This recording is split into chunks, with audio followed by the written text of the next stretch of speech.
November 7, 1982, Red Square, Moscow, the 65th anniversary of the Great October Socialist Revolution. The air is frigid, with a biting wind that whips across the cobblestones, but the men standing atop Lenin's mausoleum seem impervious to the cold.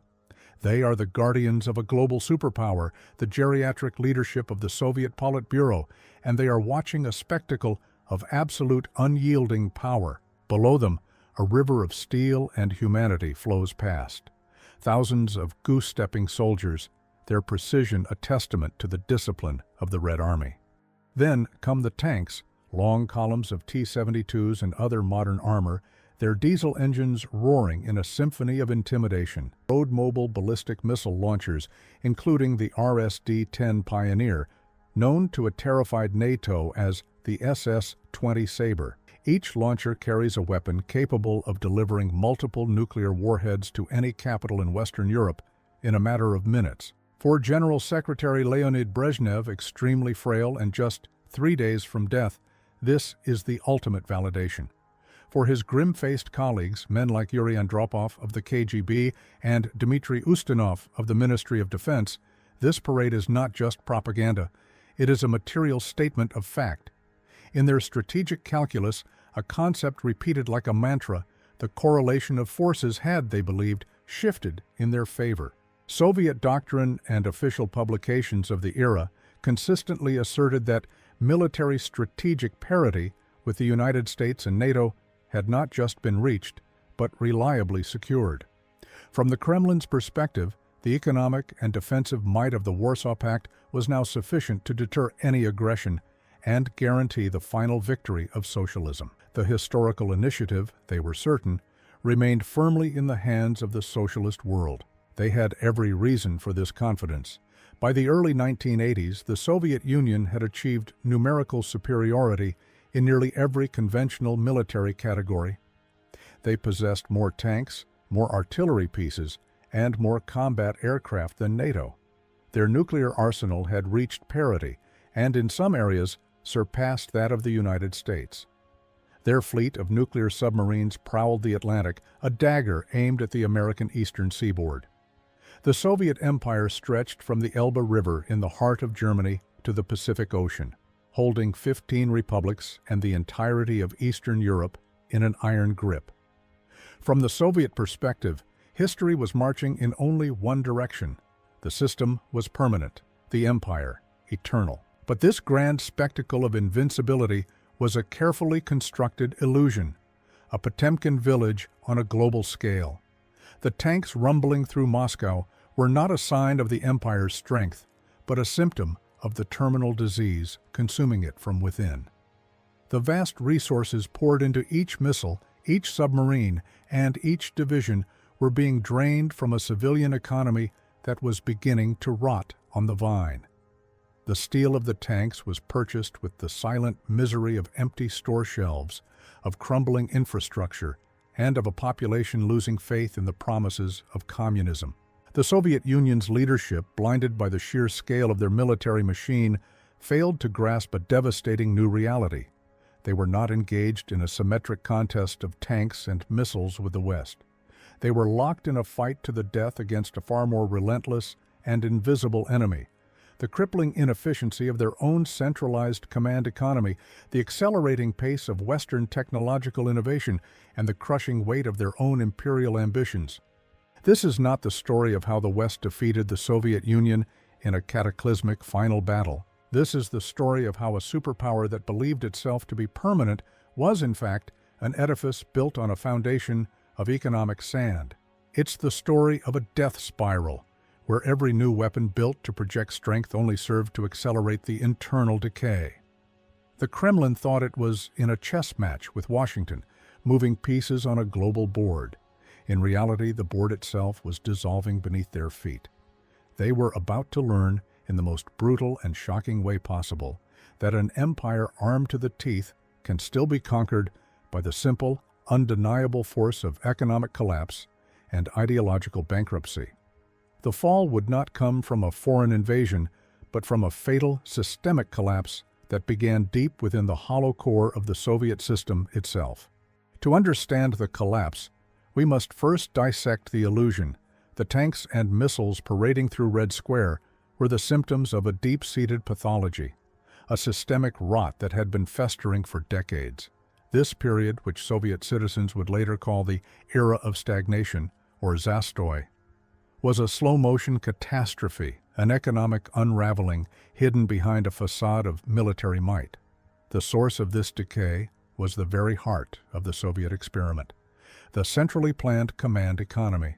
In the West, millions of individual decisions made by consumers and producers create a dynamic, if sometimes chaotic, economic system. In the Soviet Union, this entire process was replaced by a single, monolithic entity in Moscow, Gosplan, the State Planning Committee. From their drab offices, thousands of bureaucrats attempted to manage the economic output of a landmass spanning 11 time zones. They dictated production targets, not in terms of value or utility, but in gross physical output: tons of steel, square meters of fabric, numbers of shoes. The system was inherently perverse. Factory managers were rewarded for meeting quotas, not for quality or innovation. This led to distortions that became the stuff of legend, satirized even in the Soviet Union's own official humor magazine, Crocodile.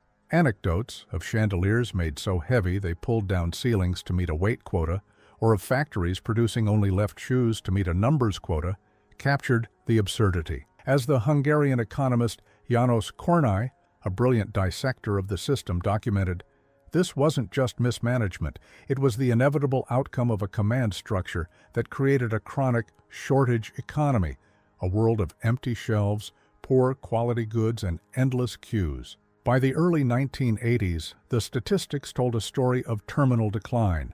While official Soviet figures were notoriously unreliable, CIA and Western economic analyses painted a grim picture.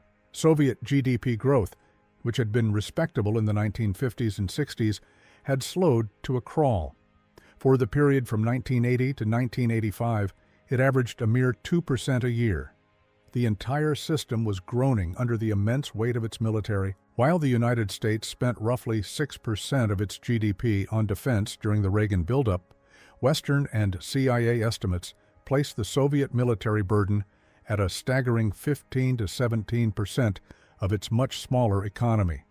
Many post-Soviet and modern scholars, re-evaluating the distorted Soviet pricing system, now argue the true burden was much higher, potentially consuming over a quarter of the entire economic output.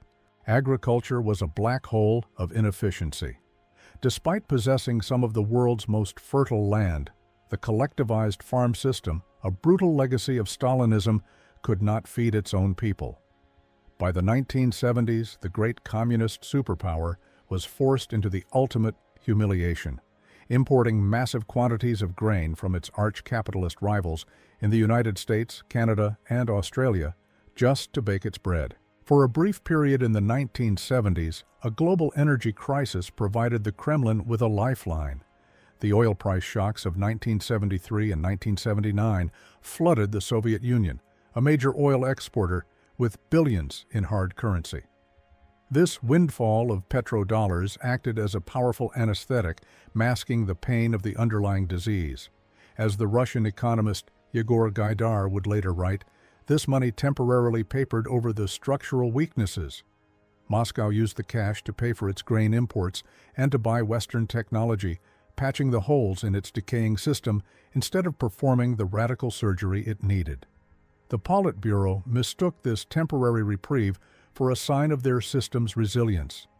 They used the money not for reform, but to double down on the arms race, funding interventions in Angola, Ethiopia, and, most disastrously, Afghanistan. But an even greater strategic failure was unfolding. While Soviet factories were still churning out tanks and steel, the metrics of a 1940s economy, a revolution was taking place in the West. By the time of the microelectronics revolution, the USSR was consistently lagging 1 to 2 generations, and often more, behind the United States in the design and production of silicon chips. The West was entering the information age. The Soviet Union was still stuck in the age of smokestacks. Its rigid, centralized system was completely incapable of fostering the kind of decentralized innovation and rapid adaptation that the computer revolution demanded. The correlation of forces they so cherished was being rendered obsolete not by a new bomber, but by a silicon chip the size of a fingernail. The gap was no longer just economic, it was becoming a technological chasm from which there would be no escape. The internal decay of the Soviet system made it vulnerable, but a vulnerable system can persist for a long time if left unchallenged. The final act of the Cold War began when a new and determined adversary arrived in Washington, one who saw the Soviet Union not as a permanent rival to be managed, but as a morally bankrupt evil empire to be defeated. In January 1981, Ronald Reagan became the 40th President of the United States, and he brought with him a team that fundamentally rejected the premises of détente. Their strategy was not mere containment. It was a multi-front assault on the pillars of Soviet power. This new approach was codified in National Security Decision Directive 75, signed by Reagan in 1983. The explicit goal was no longer to simply coexist with the Soviet system, but to contain and, over time, reverse Soviet expansionism by fostering, if possible, peaceful change within the Soviet Empire. It was a declaration of systemic warfare, waged not with armies, but with economic policy, technological pressure, and ideological fervor. The first front was economic. Reagan's advisors, like CIA Director William Casey, understood the Soviet economy's fatal addiction to petrodollars. In 1985, Saudi Arabia made the momentous decision to dramatically boost its oil production to reclaim market share. This move, an outcome Washington actively encouraged and leveraged, sent global oil prices into a freefall. The price of crude, which had been over $35 a barrel in 1980, collapsed. By 1986, it had plummeted to around $10 a barrel. For the Soviet Union, this was a death blow to its state budget. Billions of dollars in hard currency, the money needed to import grain and technology, evaporated virtually overnight. The economic anesthetic had worn off, and the full pain of the system's failure was now being felt. Simultaneously, the Reagan administration invigorated the Coordinating Committee for Multilateral Export Controls, or COCOM, tightening the technological blockade to deny the Warsaw Pact access to the very microchips and computer systems that were driving the Western economic boom. The technology gap, already a chasm, was becoming an unbridgeable abyss. But Reagan's most audacious move was a technological challenge so profound it struck terror into the heart of the Soviet military-industrial complex. On March 23, 1983, he announced the Strategic Defense Initiative, or SDI. It was a vision of a space-based shield that could destroy Soviet ICBMs in flight, rendering their massive nuclear arsenal obsolete. Many Western scientists dismissed SDI as a fantasy, but for the men in the Kremlin, it was a technological nightmare. They took it with deadly seriousness. They knew their system lagged catastrophically in the computing power needed to manage such a defense. The chief of the Soviet General Staff, Marshal Nikolai Ogarkov, a man known for his grim realism, had already conceded internally that the USSR could not match U.S. computing technology for a generation or two. SDI now pressured the Soviet leadership with a ruinous choice. Either concede strategic superiority to the Americans or embark on a fantastically expensive new arms race in the one area, high technology, where they were weakest. It was a masterstroke of psychological and economic warfare. While this high-tech shadow war was being waged, a very real and bloody one was grinding on in the mountains of Afghanistan. The Reagan Doctrine committed the U.S. to supporting anti-communist insurgencies, and in 1986, the CIA began supplying the Mujahideen with a weapon that blunted Soviet air power, the FYM-92 Stinger missile. Suddenly, their feared Mi-24 Hind helicopter gunships began falling from the sky. The war, already a costly quagmire, became what Mikhail Gorbachev would later call a bleeding wound. It was draining the treasury, killing thousands of young Soviet conscripts, and shattering the myth of Red Army invincibility. By the mid-1980s, the Soviet Union was a system under siege from every direction. The oil revenues were gone. The technology blockade was tightening. They were being bled in Afghanistan and confronted by a technological challenge they could not meet. And just as this perfect storm of external pressures reached its peak, the sclerotic leadership in the Kremlin fractured. Leonid Brezhnev died in 1982. His successor, Yuri Andropov, died in 1984. Andropov's successor, Konstantin Chernenko, died in 1985. This rapid, paralyzing succession left the system adrift and unable to form a coherent response. Into this crisis of leadership would step a man unlike any of his predecessors, a man who thought he could reform the system, but would instead preside over its final spectacular disintegration. On March 11, 1985, a new General Secretary of the Communist Party of the Soviet Union was announced. His name was Mikhail Gorbachev. At just 54 years old, he was a dramatic departure from the line of aged, infirm leaders who had preceded him. He was energetic, educated, and a pragmatist who could see with terrifying clarity that the system he inherited was careening towards a cliff. He was driven by a sentiment he would later make famous, a phrase that captured the national malaise. "We can't go on living like this." Gorbachev knew the Soviet Union was falling catastrophically behind the West. His solution was not to abandon socialism, but to purify it.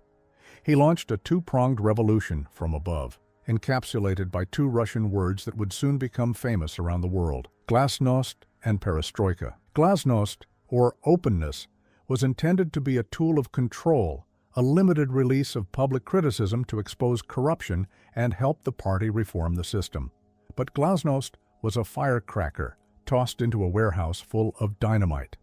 The moment the state loosened its grip on the truth, decades of suppressed history came roaring into the open. For the first time, Soviet citizens read honest accounts of Stalin's gulags. Then, on April 26, 1986, a reactor at the Chernobyl nuclear power plant exploded. The initial response was classic Soviet secrecy, but under glasnost, the truth could not be contained. The disaster became a devastating metaphor for the entire Soviet system, technologically backward, built on lies, and fatally dangerous to its own people. Glasnost had shattered the Communist Party's most important pillar of control, its monopoly on the truth. The second pillar of reform, perestroika, or restructuring, was Gorbachev's attempt to fix the moribund economy. It was an ambitious program of half measures introducing elements of market economics, like limited private enterprise and factory self-management, without dismantling the central planning system. The result was chaos. Perestroika succeeded only in breaking the old command economy before a new one could be built. The old supply chains fell apart, and the new mechanisms were crippled by bureaucracy. The consequence for the average citizen was catastrophic. The already severe shortages became drastically worse. By 1990, rationing for basics like sugar, soap, and meat had been introduced in major cities. Instead of revitalizing the economy, which had already slowed to near-zero growth, perestroika helped push it into outright contraction in 1990 and 1991. As the economy cratered and the lies of the past were exposed, a third and ultimately fatal force was unleashed: nationalism. The Soviet Union was the world's last great land empire, a conglomeration of distinct nations held together by the coercive power of the Communist Party. Glasnost allowed these nations to rediscover their histories of brutal conquest by Moscow. The fear that had held the empire together was evaporating, and powerful independence movements began to stir, particularly in the three Baltic republics of Estonia, Latvia, and Lithuania, which had been illegally annexed by Stalin in 1940. Gorbachev, the reformer, had inadvertently become Gorbachev, the destroyer. His policies, designed to save the Soviet Union, were instead acting as a powerful solvent, dissolving the ideological, economic, and national bonds that held the entire structure together. He had opened Pandora's box, and the forces emerging from it would prove impossible to control. The year 1989 was the year the dam broke. For 40 years, the countries of Eastern Europe had been a glacis of captive nations, a buffer zone held in place by the constant threat of Soviet tanks. The principle was known as the Brezhnev Doctrine. Moscow reserved the right to intervene by force, but Mikhail Gorbachev, desperate to reduce the crushing cost of empire, had signaled a monumental change. In a landmark speech at the United Nations in December 1988, he rejected this doctrine, explicitly endorsing freedom of choice for all nations. For the oppressed peoples of the Warsaw Pact, the message was clear. The jailer was leaving the cell door unlocked. The first to test the lock was Poland. The independent trade union, Solidarity, was re-legalized, and in the semi-free elections of June 4, 1989, it won a stunning, landslide victory, taking 99 out of 100 available Senate seats in a complete repudiation of communist rule. And Moscow did nothing. The second crack appeared in Hungary.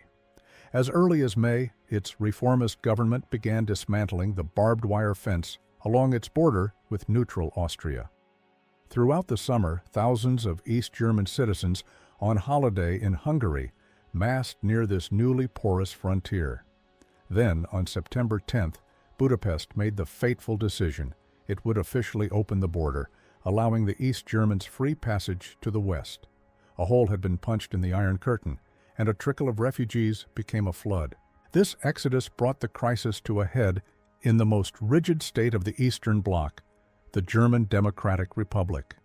Mass protests erupted in cities like Leipzig, with hundreds of thousands chanting, "Wir sind das Volk," "We are the people." The GDR's hardline leader, Erich Honecker, reportedly considered a Chinese solution, a brutal crackdown modeled on the Tiananmen Square massacre. He pleaded with Moscow for support. Gorbachev's reply was a cold refusal. The tanks would not be coming. Honecker was finished. On the evening of November 9, 1989, a flustered East German official, Günter Schabowski, mistakenly announced at a press conference that all citizens were free to cross the border, effective immediately. The news spread like wildfire. Within hours, massive crowds of jubilant East Berliners swarmed the checkpoints of the Berlin Wall. The overwhelmed border guards, without orders to shoot, simply opened the gates. The fall of the wall was the psychological shockwave that shattered the last vestiges of communist authority. Within weeks, a velvet revolution peacefully swept the communists from power in Czechoslovakia. In Bulgaria, the dictator was ousted in a palace coup. The only violent end came in Romania, where the tyrannical Nicolae Ceausescu and his wife were overthrown and executed by firing squad on Christmas Day, 1989. In the space of 6 months, the entire Soviet Empire in Eastern Europe, built at the cost of millions of lives, had evaporated with barely a shot fired. For the Soviet Union, the consequences were catastrophic. The buffer zone against NATO was gone. The ideological project was a global laughingstock. Gorbachev had presided over a total and humiliating rout. The loss of the external empire sent a clear message to the rest of republics inside the USSR. Moscow was weak. The center could no longer hold. The tide of revolution, having swept through Prague and Berlin, was now rushing toward the very gates of the Kremlin. The fall of the external empire triggered the terminal phase of the Soviet Union itself. The political gravity that had held 15 republics together for 70 years was failing. The first to break free were the Baltic states. On March 11, 1990, Lithuania declared the full restoration of its independence. Gorbachev responded with an economic blockade and a show of military force, including a deadly crackdown in Vilnius in January 1991, but he stopped short of ordering a full-scale reconquest. He had renounced the Brezhnev Doctrine abroad. He could not credibly resurrect it at home without becoming the very tyrant he sought to replace. This hesitation was a fatal sign of weakness, and it was exploited by a powerful new political rival, Boris Yeltsin. A former Politburo member whom Gorbachev had sacked, Yeltsin reinvented himself as a radical Democrat. In May 1990, he was elected chairman of the Supreme Soviet of the Russian Federation. A month later, in a move of political genius, Yeltsin's parliament passed a declaration of sovereignty, asserting the primacy of Russian laws over Soviet laws. It was a constitutional checkmate. What followed was a parade of sovereignties as republics across the Union followed Russia's lead. The USSR was ceasing to be a country. It was becoming a hollow shell. Desperate to prevent a total collapse, Gorbachev staked everything on a new Union treaty. But for the hardliners in the KGB and the military, this was the final betrayal. On August 18, 1991, while Gorbachev was on vacation in Crimea, they made their move. The next morning, Muscovites awoke to tanks in the streets. A state committee on the state of emergency, led by Vice President Gennady Yanayev, announced it was taking control to restore order. It was supposed to be a show of overwhelming force. It was a pathetic farce. The plotters failed to arrest Boris Yeltsin. That failure would seal their doom. Yeltsin rushed to the Russian parliament building, the White House. In the single most iconic moment of the collapse, he clambered atop an armored vehicle. Through a bullhorn, he denounced the coup as an illegal putsch and called for popular resistance. The plotters had expected a fearful population. Instead, tens of thousands of citizens poured into the streets, forming human barricades. The coup crumbled in less than 3 days. Gorbachev returned to Moscow, but he returned to a different country. The hero of the hour was Boris Yeltsin. The August coup, designed to save the USSR, had instead destroyed the last pillars of its authority: the Communist Party, the KGB, and the Army. In the days that followed, one republic after another declared full independence. The final act came on December 8, 1991. In a hunting lodge in Belarus, Boris Yeltsin of Russia met with the leaders of Ukraine and Belarus. Together they signed an accord stating that the USSR, as a subject of international law and a geopolitical reality, is ceasing its existence.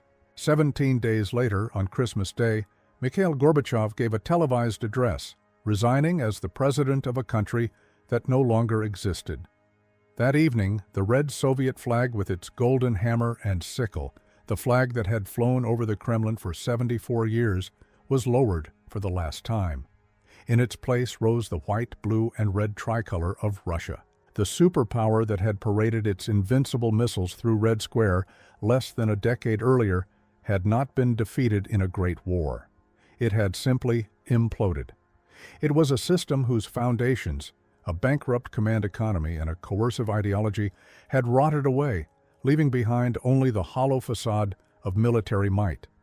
In the end, the Soviet Union was a colossus built on a lie, and a system built on a lie cannot last. The crushing weight of its own empire, its own history, and its own contradictions had finally and irrevocably caused it to collapse.